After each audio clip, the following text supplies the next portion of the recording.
Hello everyone there, this is Shafak Naz. I hope you all are enjoying your life fully. फिर next है health care industry. Today we see that people have become health conscious. The smart watches, other variable health apps in our phone keep on collecting data.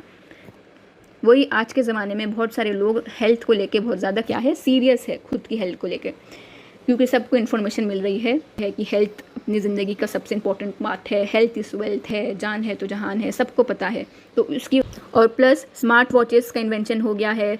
Health app हमारे phone में आ चुके हैं, उसमें हमारा heart rate check कर सकते हैं और भी अलग अलग. We can say that they are our own mini biomedical research devices. अपन बोल सकते हैं कि ये स्मार्टफोन है और ये जो हेल्थ ऐप अपने को मोबाइल के अंदर मिल रहे हैं वो अपने खुद एक क्या बन चुके हैं, मिनी बायोमेडिकल रिसर्च डिवाइसेस. मतलब अपन खुद ही अपना मेडिकल चेकअप कर सकते हैं. अपने को किसी के पास जाने की ज़रूरत नहीं है, क्योंकि स्मार्ट वॉच और ऐप्स हार्ट रेट अपना चेक करके बता सकते हैं, मॉनिटर कर सकते हैं स्लीपिंग पैटर्न को, कीप अ रिकॉर्ड ऑफ इस एक्सरसाइज, द डिस्टेंट वॉक. देखे ही होंगे कितने सारे मोबाइल में ऐसा ऐप है. वो ऐप को चालू करने के बाद अपन जितना चलेंगे वो पूरा कैलकुलेट करते हैं कि अपन कितना कदम चले. हार्ट रेट अपना कैलकुलेट होता. स्क्रीन पे उंगली रखोगे तो वो चेक करता है. फिर वो ऐप वाले क्या करेंगे, अपन ने जो भी डेटा उन लोग के पास जमा हुआ उसको एनालाइज करेंगे, फिर न्यू इंसाइट अपने को प्रोवाइड करेंगे. अपन ने तो सारी इन्फॉर्मेशन वो ऐप में भर दिए, वो वहाँ तक पहुँच गई कंपनी वाले लोग को, वो ऐप के मतलब ओनर लोग को. फिर वो ओनर लोग करेंगे एनालिसिस अपने डेटा का और अपने को क्या करेंगे, personalise individual feedback to each and every person. कि ऐप वाले फीडबैक देते हैं कि तुम ये एक्सरसाइज करो, तुम्हारे लिए ये अच्छा होगा, तुम ये खाओ. वो पहले से कस्टमाइज होता है, अपन डेटा देते हैं तो उस हिसाब से अपने को रिजल्ट मिलता है. तो वही है. Nowadays, we have gadget to monitor blood sugar, blood pressure at home. 24/7 monitoring can be provided to patient in hospital too. वही है, आजकल के ज़माने में तो अपन मोबाइल से भी ब्लड प्रेशर चेक कर सकते हैं, और भी छोटे छोटे गैजेट आ गए. घर में बैठ के ब्लड शुगर सब कुछ चेक कर सकते हैं 24 घंटे 7 दिन. With the help of big data, the doctors can now have better diagnosis of any ailment, the effect of any drugs. Unnecessary guesswork can be significantly reduced. तो यहाँ पे क्या बोला है, डॉक्टर लोग पहले के ज़माने में कैसा अपना हाथ पकड़ के अपनी नस में हाथ रख के ऐसा अपने नस में हाथ रख के ऐसा गैस वर्क करते थे. मतलब डॉक्टर के एक्सपीरियंस से वो लोग क्या करते थे, अपना डॉक्टर लोग बताते थे कि तुमको ये प्रॉब्लम है, तुम ये दवाई की वजह से तुमको ये प्रॉब्लम हो रही है. लेकिन आजकल इतने सारे गैजेट्स आ गए हैं कि डॉक्टर लोग क्या करते हैं, लोग खुद ही मशीन चालू करते हैं, उसमें पेशेंट का हाथ रखते हैं, वो मशीन सामने से बताती है और फिर डॉक्टर लोग सीधा सिर्फ दवा लिखते हैं. लेकिन पहले के ज़माने में क्या होता था, जब ये सब गैजेट नहीं थे तो डॉक्टर लोग गैस वर्क करते थे. ठीक है, गैस वर्क यानी खुद ही पहचान रहे हैं, खुद ही अंदाज़ा लगा रहे हैं डॉक्टर लोग कि ये हो सकता है. लेकिन आज गैजेट ने ये सारी प्रॉब्लम दूर कर दिया है.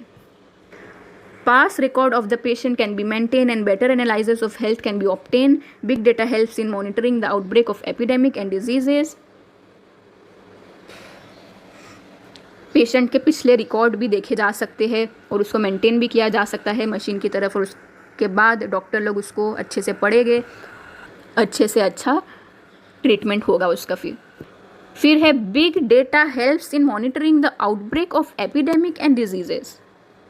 बिग डेटा ये तक मॉनिटर कर लेता है कि एपिडेमिक और डिजीजेस किधर फैली है और किधर नहीं. कैसे, समरी वाली वीडियो में भी देखे थे, एक बार फिर से पढ़ लेते शॉर्ट में. कैसे पता चल जाता है कि फ्लू फैला है इस एरिया में. तो just when you post your message I am down with flu on WhatsApp, on Facebook, it will be monitored and the areas affected by flus can be easily located and necessary precautions can be taken. देखो, गौर से सुनो.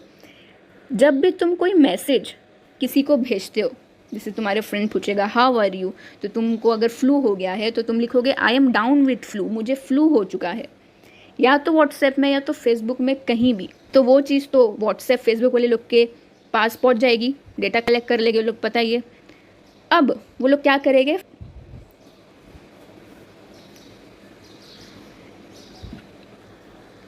फटाफट अपने area के आस अपन जो area में रहते हैं वो लोकेशन भी उन लोग को पता ही होगी ऑफ कोर्स, तो उस एरिया के आसपास के जितने भी गैजेट्स है वो लोग के डेटा को लोग थोड़ा ज़्यादा डिटेल में एनालाइज करने लगेंगे कि किसी और ने भी ऐसा कुछ मैसेज या स्टेटस या पोस्ट डाला है क्या, क्योंकि ज़रूरी नहीं हर कोई अपना उसको भी फ्लू हुआ है वो मैसेज करके बोलेगा कितने लोग स्टेट। तो अगर फिर उसके बाद व्हाट्सएप वाले लोग को ये पता चलता है कि अरे ये एरिया में तो इतने सारे लोग को फ्लू होते जा रहा है, क्योंकि फ्लू तो एक इंसान से दूसरे इंसान एक चुटकी में फैलता है। तो अब व्हाट्सएप वाला क्या करेगा या फेसबुक वाला, जो डेटा वो लोग को मिला वो लोग ने फटाफट स्टडी करे कि ये एरिया में है, इतने इतने लोगों को हुआ है, ये एरिया में इतने लोग रहते हैं, उसमें से इतने लोग को हुआ है, जल्दी लोग क्या करेंगे, pharmaceutical companies would pay huge amount to receive the health data of people to promote research in the particular area। लोग क्या करेंगे, व्हाट्सएप फेसबुक वाले ये डेटा लोग ने जो निकाले वो डेटा फार्मेसी वाले लोग को बेचेंगे बहुत सारा पैसा लेकर। फार्मेसी मतलब दवाई बनाने वाले इंस्टीट्यूट कंपनी, और उन लोग देंगे भी, क्यों नहीं देंगे, क्योंकि उन लोग के लिए तो अच्छा मौका है, कितने सारे लोग को फ्लू हुआ है और उसकी मेडिसिन अभी अवेलेबल नहीं है, तो लोग जल्दी जल्दी वो चीज़ की फार्मेसी वाले लोग जल्दी जल्दी वो चीज़ की मेडिसिन बनाएंगे, दवाई बनाएंगे और जाके वो एरिया में बेचेंगे, यानी सप्लाई करेंगे। तो यहाँ पे क्या हो गया, कंज्यूमर लोग को भी वो काम आया, व्हाट्सएप वाले लोग को भी पैसा मिला, फार्मेसी वाले लोग का भी बिजनेस हो गया और फ्लू जो था ख़त्म हो गया। ठीक है, तो देखो कितना ज़्यादा इंपॉर्टेंट है ये, सिर्फ एक व्हाट्सएप मैसेज तुमने भेजे और क्या से क्या हो गया। ठीक है, okay. With the help of the data gathered individual are often given suggestion and solution for the problem they are encountering. फिर हेल्थ केयर में तो वही जो भी डेटा अपने पास जमा होता है इंडिविजुअल को तो सजेशन देगी, तुम ये करो वो करो, लोग जो भी प्रॉब्लम फेस कर रहे हैं उसको वो प्रॉब्लम को सॉल्व करने के लिए सजेशन देते हैं। अब नेक्स्ट यूज़ है बैंकिंग, फाइनेंस एंड ट्रेडिंग में भी काम आता है big data. With the big data analytics, the investment pattern of the people can be studied. New insight have enabled the banks and finance company to come with the suitable plans. Big data has enabled smooth functioning of these agencies and institution. Big data की वजह से जो investment company होती है वो लोग अपने people लोग का इन्वेस्टमेंट पैटर्न को क्या करते हैं, स्टडी करते हैं कि कितने लोग कौन सी चीज़ में इन्वेस्ट कर रहे हैं, कौन सी चीज़ में नहीं कर रहे हैं। इसकी वजह से क्या होता है, बैंक वाले लोग को भी आइडिया मिल जाता है, इंसाइट मिल जाता है, क्या प्लान बनाना चाहिए, लोगों को क्या पसंद आ रहा है क्या नहीं पसंद आ रहा है। उस हिसाब से फाइनेंस कंपनी लोग को भी कि लोगों को अभी हेल्थ इंश्योरेंस चाहिए, लोग हेल्थ इंश्योरेंस में पैसा लगाने के लिए भी ज़्यादा रेडी है, तो हेल्थ इंश्योरेंस के लिए लोग बहुत ज़्यादा प्लान लाने लगेंगे। ऐसा होता है, तो इसकी वजह से क्या हो जाता है, ये सारी कंपनी और इंस्टीट्यूशन का जो फंक्शन है वो बहुत ज़्यादा स्मूथ हो जाता है, क्योंकि उन लोग को क्या हो रहा है, कंज्यूमर लोग को क्या चाहिए वो पता भी चलते जा रहा है और उस हिसाब से लोग अपना प्लान भी बना रहे हैं, तो कस्टमर का एंगेजमेंट भी बढ़ते जा रहा है। Banking and finance sector is using big data to predict and prevent cyber crime, card fraud detection, archival of audit trails etcetera by analysing the past data of their customer and the data on their previous brute force attack. Bank can predict future attempts. यहाँ पे वही बोल रहे हैं, banking finance में तो बहुत ज़्यादा फ्रॉड किया जाता है, हैकिंग की जाती है, साइबर क्राइम होते हैं। बैंकिंग वाले लोग अपने पास डेटा, अपने पास मिस्टेक को एनालाइज करके अपने कस्टमर के डेटा को पढ़ के क्या हो रहे हैं, फ्यूचर में ये सब चीज़ को होने से रोक रहे हैं। जैसे ब्रूट फोर्स अटैक होता है बहुत ज़्यादा बैंक में, जैसे अकाउंट नंबर, पासवर्ड अगर किसी को मालूम होगा तो किसी का भी पैसा निकाल सकते हैं। तो क्या करते हैं कितने हैकर्स लोग, जब तक करेक्ट पासवर्ड उन लोग को नहीं मिलता है वो लोग डालते रहते हैं। हैकर्स लोग सोचते हैं कि अटेम्प्ट करते रहेंगे, कभी ना कभी तो कोई न्यू पासवर्ड मिल ही जाएगा अपने को। तो ये चीज़ से बैंक वाले लोग ये चीज़ से अपने आप को बचाते हैं। बिग डेटा सिर्फ साइबर क्राइम को पहचानने में ही मदद नहीं करता है, बल्कि हेल्प करता है अपने को wrong transaction, failure in net banking में भी। फेल्ड ट्रांजैक्शन मतलब पैसा किसी और का था, निकाला किसी और ने, नेट बैंकिंग, ये सब चीज़ से भी सब। It can even predict the possible spikes on server so that the bank can manage transaction accordingly. Big data ये तक पहचान लेता है कि कौन से सर्वर में क्या स्पाइक हो सकता है, फिर उस हिसाब से बैंक अपना ट्रांजैक्शन को संभालता है। मतलब कौन से सर्वर पे अटैक हो सकता है, कौन से सर्वर पर नहीं हो सकता है। The Securities Exchange Commission is using big data to monitor financial market for possible illegal trades and suspicious activity. Security Exchange Commission एक है कमीशन है, वो क्या कर रही है, बिग डेटा के मदद से ही फाइनेंशियल मार्केट को मॉनिटर कर रही है कि कोई फाइनेंशियल मार्केट इलीगल सामान तो नहीं बेच रही है, इलीगल चीज़ करके तो पैसा नहीं कमा रही है, या कोई ऐसी सस्पिशियस एक्टिविटी जो कि कानून में मना है वैसा करके तो वो लोग पैसा नहीं कमा रहे हैं, क्योंकि फाइनेंशियल मार्केट में पैसा कमाने के लिए कुछ भी हो सकता है। तो बिग डेटा ये सब मॉनिटर कर रही है, अलग अलग कंप्यूटर, अलग अलग सेंसर लगा के सब कुछ इन्फॉर्मेशन पहुंच जाता है किधर पे, सिक्योरिटी एक्सचेंज कमीशन में। The security exchange commission is using network analytics and natural language processor to identify possible fraud in the financial market. और यही कमीशन कौन सा नेटवर्क यूज़ कर रहा है, नेचुरल लैंग्वेज प्रोसेसर यूज़ कर रहा है। फाइनेंशियल मार्केट में जो भी फ्रॉड्स होते हैं, कंज्यूमर लोग अपना पैसा लगाते हैं और कंपनी वाले लेके गायब हो गए, या कुछ भी उल्टा सीधा ऐसे अदर रिलेटेड इश्यूज़, ये सब का सॉल्यूशन भी ये कमीशन निकालता है। High frequency trading is an area where big data finds a lot of use today.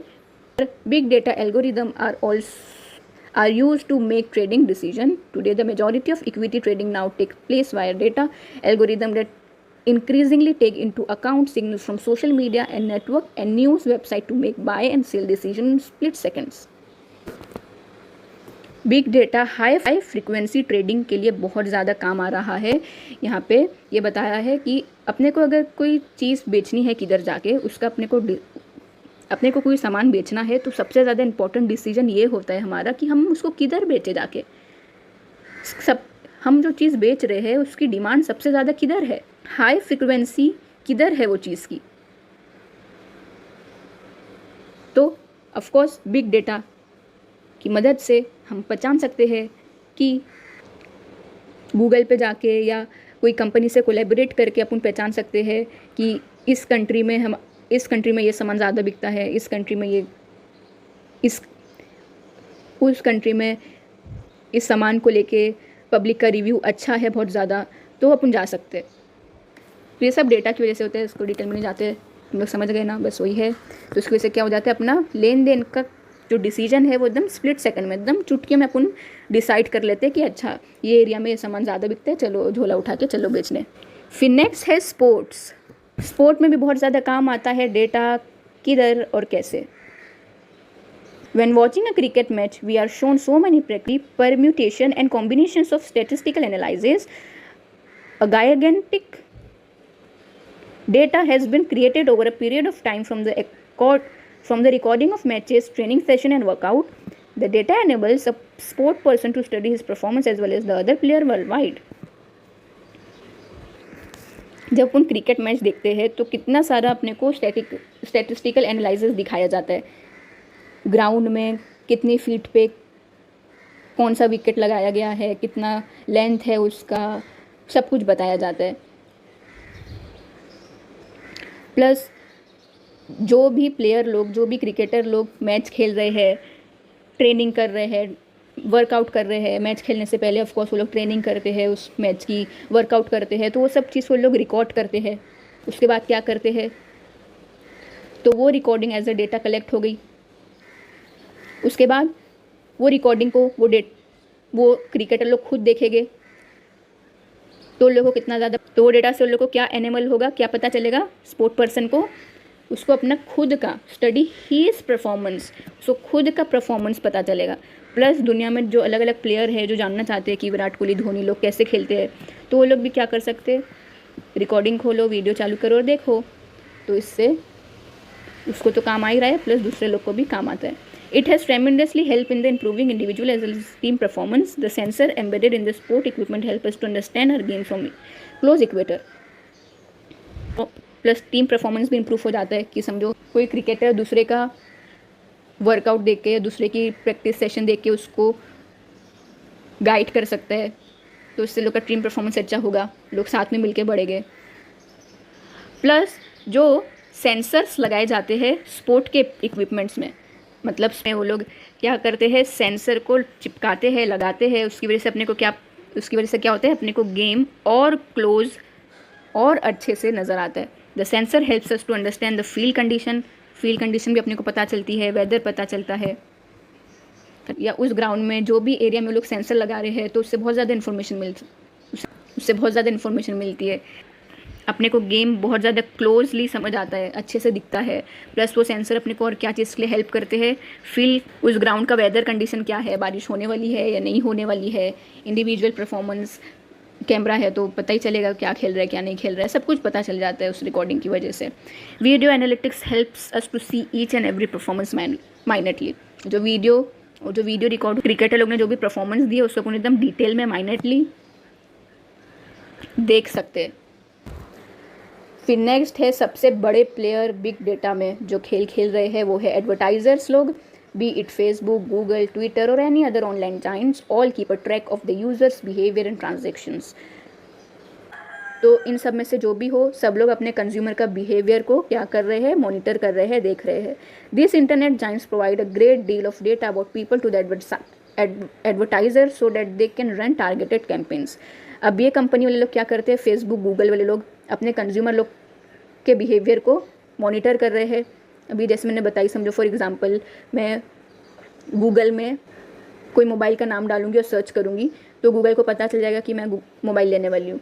फिर वो गूगल वाला क्या करेगा, वो लोग का कोलैबोरेशन एडवर्टाइजमेंट, वो लोग का कोलैबोरेशन रहता है कंपनी लोग से, एडवर्टाइजिंग कंपनी लोग से, तो वो बता देगा कि देखो ये यूज़र है, इसको ये मोबाइल ख़रीदने का है, तो तुम अपना, तो क्या करेगा, वो एडवर्टाइज़र से थोड़ा पैसा लेगा और मेरे मोबाइल के अंदर, मेरे गैजेट के अंदर वो एडवर्टाइज़र के ऐड आने लगेंगे। यहाँ पे लोग अभी फेसबुक एग्जाम्पल से समझाए। Take Facebook for example, here you can target people based on buying intent, website visit, interest, job roles, demographics and what not. All this data is collected by Facebook algorithm using big data analysis techniques. The same goes for Google. When you target people based on clicks, you will get different results. And when you create a campaign for leads, then you will get different results. All this is made possible using big data. यहाँ पे वही बोला है कि हम Facebook में जो भी एक्टिविटी करते हैं, मतलब जो भी वेबसाइट पे हम जा रहे हैं, हम क्या जॉब करते हैं, हमारा क्या चीज़ में इंटरेस्ट है, कौन सी पब्लिक क्या देख रही है, तो इस हिसाब से वो लोग क्या करते हैं, एडवर्टाइज़र वाले लोग से पैसा लेते हैं और लोग का ऐड अपने मोबाइल में डालने लगते हैं और अपने फेसबुक में वो ऐड दिखाने लगते हैं। और ऐसे ही गूगल के उसमें भी होता है, और सब कुछ सिर्फ और सिर्फ बिग डेटा की वजह से हो रहा है, क्योंकि अपना डेटा उन लोग के पास जा रहा है। फिर है entertainment and media. In the field of entertainment and media, big data focuses on targeting with people the right content at the right time based on your past views and your behaviour online, you will be shown different recommendation. This technique is popularly used by Netflix and YouTube to increase engagement and drive more revenues. यहाँ पे बोला है कि media वाले भी बहुत ज़्यादा focus कर रहे हैं बिग डेटा पे। जो कंज्यूमर है वो लोग को जो चीज़ में इंटरेस्ट है वो कंटेंट वो लोग को पहुँचाओ एकदम सही टाइम में। आजकल के ज़माने में करोड़ों टाइप के कंटेंट अवेलेबल है, कॉमेडी हो, सॉन्ग हो, सीरियस हो, मूवी हो, हॉरर हो, एजुकेशनल हो, स्पोर्ट हो, गेम हो, सब जो भी है सब कुछ अवेलेबल है। अब हर इंसान सब कुछ तो नहीं देख सकता, उसका कोई एक चीज़ पे ज़्यादा प्रेफरेंस होगा। कोई इंसान बहुत ज़्यादा एजुकेशनल वीडियो देखता होगा, कोई इंसान बहुत ज़्यादा सिर्फ सॉन्ग ही सुनते बैठता होगा, तो उस इंसान को उस टाइप के रिकमेंडेशन आने चाहिए। तो यूट्यूब और नेटफ्लिक्स यही खेलता है। वो क्या करता है, कंज्यूमर के एल्गोरिदम में, यूज़र के रिकमेंडेशन में वो क्या करता है, एकदम राइट कंटेंट भेजता है। कंज्यूमर को जो चाहिए वही भेजता है और एकदम राइट टाइम में। ऐसा नहीं कि कल भेजेगा, परसों भेजेगा, बहुत जल्दी से अपने को। तुम लोग भी यूट्यूब में देखे होगे, जो वीडियो तुम देखते हो उससे रिलेटेड ही वीडियो तुम लोग को आने लगती है। कॉमेडी का देखोगे तो दूसरे लोग के चैनल में, दूसरे ऐसे चैनल जो कॉमेडी के हैं वो आने लगेंगे। मेकअप वो सब का देखते हो तो दूसरे लोग का आने लगेगा। ब्लॉग देखते हो तो ब्लॉगिंग का आने लगेगा। तो इससे क्या होता है, हमारा एंगेजमेंट बहुत ज़्यादा बढ़ जाता है। अपन एक के बाद एक वीडियो क्लिक करते जाते हैं, क्योंकि सब अपने इंटरेस्ट की है। अपने मम्मी लोग का मोबाइल देखोगे तो अपने मम्मी का मोबाइल देखोगे तो उसमें कुकिंग का ज़्यादा होता है उसमें, और ऐसे वो लोग के इंटरेस्ट के हिसाब से होता है। तो इसलिए अपन यूट्यूब और नेटफ्लिक्स में बहुत ज़्यादा टाइम जाता है अपना। सबसे ज़्यादा सोशल मीडिया यूज़ इंडिया में सबसे ज़्यादा सोशल मीडिया का यूज़ यूट्यूब और नेटफ्लिक्स में ही है, just because of this reason, just because of big data. YouTube वाले लोग ने ये चीज़ को समझे, यूट्यूब वाले लोग ने कंज्यूमर लोग का डेटा कलेक्ट करे, वो लोग की वो चीज़ को एनालाइज करे और उसके बाद ये रूल नहीं, और उसके बाद ये फीचर निकाले रिकमेंडेशन वाला। ठीक है। Now even television broadcaster are looking to segment their viewers database and show different advertisers and show accordingly. वे बोल रहे कि टेलीविजन वाले लोग भी ऐसे ही करने लगे, व्यूअर्स लोग के हिसाब से ही वो लोग क्या करने लग रहे, एडवर्टाइजमेंट भेज रहे। अब कंपनी वाले लोग का पैसा एडवर्टाइजिंग में भी खर्च होता है ना। अब मुझे वो लोग का सामान चाहिए ही नहीं और ज़बरदस्ती उन लोग का ऐड मेरे पे मुझे दिखाया जा रहा है, तो मेरा भी टाइम वेस्ट है, कंपनी वाले लोग का भी कुछ फ़ायदा नहीं, उन लोग का भी पैसा वेस्ट हुआ। तो क्या होना चाहिए, वो लोग का ऐड वो लोगों तक पहुंचना चाहिए तो वो लोग जो सामान बेच रहे हैं, जो इंसान को वो सामान चाहिए वहाँ पे वो लोग का ऐड दिखाओ, तो इससे क्या होगा, सबका फ़ायदा होगा। तो टेलीविज़न वाले लोग भी अभी ऐसे ही कर रहे हैं। इससे क्या होता है, this will allow better revenue from ad and promote a good more engaging user experience. वहीं पर फिर है education industry. Big data has inundated the education industry. It has transformed it in leaps and bounds. Now we have information about the student, their study pattern and और भी ऐसा सब है इधर पे। तो यहाँ पे वही बोला है कि एजुकेशन इंडस्ट्री में भी बहुत ज़्यादा काम आ रहा है। आजकल बच्चे लोग का क्या स्टडी पैटर्न है, वो लोग को हम कैसे प्रिपेयर करा सकते हैं, वो लोग के लिए क्या प्रोग्राम ला सकते हैं, वो लोग की नीड के हिसाब से वो सब डेटा कलेक्ट किया जाता है, स्टडी किया जाता है और फिर न्यू पॉलिसी बनाई जाती है। Every student comprehension level is different. Her student के समझने का तरीका, कोई टॉपिक को समझने का तरीका अलग होता है। कोई बच्चा जल्दी समझ लेता है, कोई बच्चे को एक दो बार पढ़ने के बाद समझ में आता है, ऐसा। तो इसलिए उस हिसाब से कोर्स मटेरियल भी बनाए जाते हैं डिफरेंट रिक्वायरमेंट के हिसाब से। ईजी लेवल, मीडियम लेवल और हार्ड लेवल, ये सब प्ले स्टोर में जो भी एजुकेशनल ऐप अवेलेबल है वो लोग की बात इधर पे हुई है। Big data make it convenient to understand their choices, their difficulties, information. फिर बिग डेटा भी बच्चे लोग की डिफ़िकल्टी पता चल जाती है, लोग जो भी फीडबैक देते हैं, लोग जो टीचर से बात करते हैं ऐप में, तो और वो लोग क्या कोर्स में और वो लोग क्या कोर्स में है, वो लोग क्या चीज़ में स्पेशलिस्ट है बच्चे लोग, ये सब चीज़ ऐप वाले लोग को पता चल जाती है। फिर वो लोग का टेस्ट लेते हैं, रिज़ल्ट देते हैं और उससे स्टूडेंट लोग का प्रोग्रेस पता चलता है। स्टूडेंट लोग और रिज़ल्ट पता चला तो रिज़ल्ट में तो कोई एक चीज़ में तो अच्छे मार्क्स आते ही है और एक चीज़ में ख़राब आते हैं, तो उसकी वजह से स्ट्रेंथ पता चलती है, वीकनेस पता चलती है स्टूडेंट लोग की। This will also help in guiding the student regarding the best career him based on his mental makeup and ability. और ये चीज़ के आगे उस बच्चे का करियर, बेस्ट करियर अपॉर्चुनिटी की भी हम उसको गाइडेंस दे सकते हैं बच्चे को।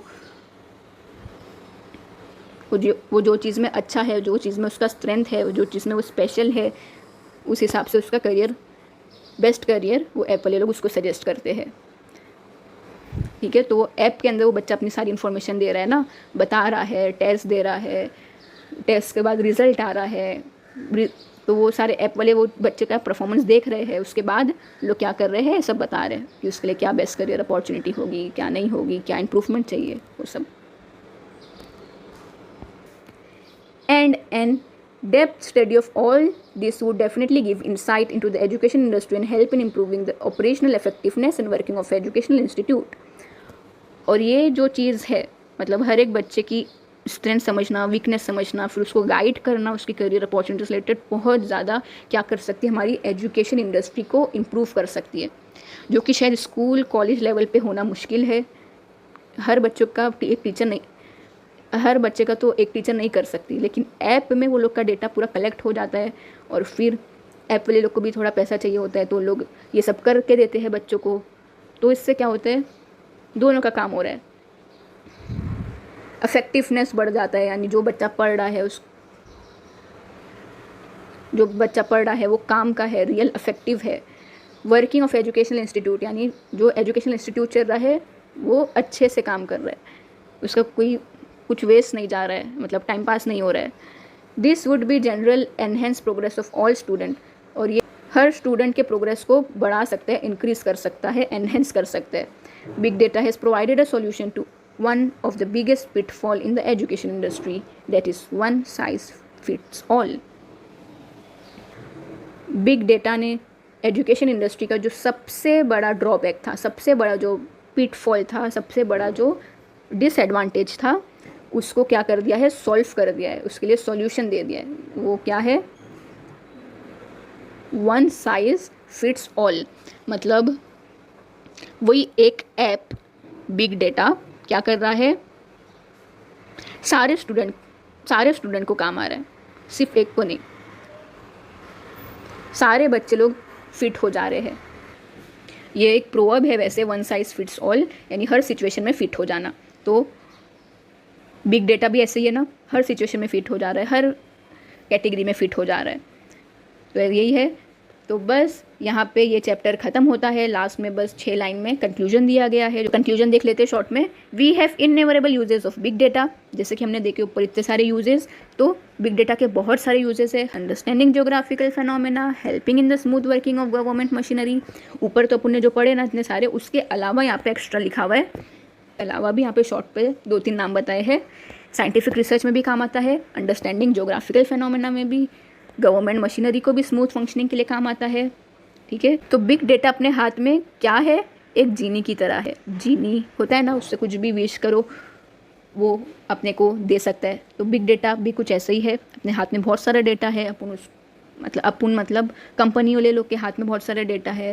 ये जिन लोग का भी काम है ये डेटा कलेक्ट करने का, वो लोग इसको यूज़ करके बहुत ज़्यादा इन्फॉर्मेशन कलेक्ट कर सकते हैं, उसको अंडरस्टैंड कर सकते हैं, पीपल लोग की रिक्वायरमेंट समझ सकते हैं, अपने बिजनेस को ग्रो कर सकते हैं, कंट्री को ग्रो कर सकते हैं और वर्ल्ड को ग्रो कर सकते हैं। एडवांसमेंट हर कैटेगरी में हो सकता है, education, sport, entertainment, advertisement, health, पढ़े अपन इतना सब कुछ। तो एक जीनी की तरह है, अपन शॉर्ट में बोल सकते हैं एकदम। ठीक है, तो इन्फॉर्मेशन अपने हाथ में एक जीनी की तरह है। अपन उसको अच्छी चीज़ के लिए भी यूज़ कर सकते हैं, इंसान के लिए, और बुरी चीज़ के लिए भी। तो अपने को ऑफकोर्स अच्छी चीज़ के लिए यूज़ करना चाहिए। तो बस यहाँ पे आपका ये चैप्टर ख़त्म हो जाता है। आई होप तुम लोग को अब एकदम अच्छे से समझ गया होगा। ये चैप्टर एकदम इजी है, कुछ हार्ड नहीं है। इससे पहले वाली वीडियो में हमने इस चैप्टर का समरी पढ़ लिए थे, इसलिए इस चैप्टर को हमने लाइन टू लाइन एक्सप्लेनेशन पढ़े। अब हम नेक्स्ट वीडियो में इस चैप्टर के ब्रेनस्टॉर्मिंग और आइस ब्रेकर का आंसर के सारे क्वेश्चन का आंसर निकालेंगे, क्वेश्चन को भी समझेंगे।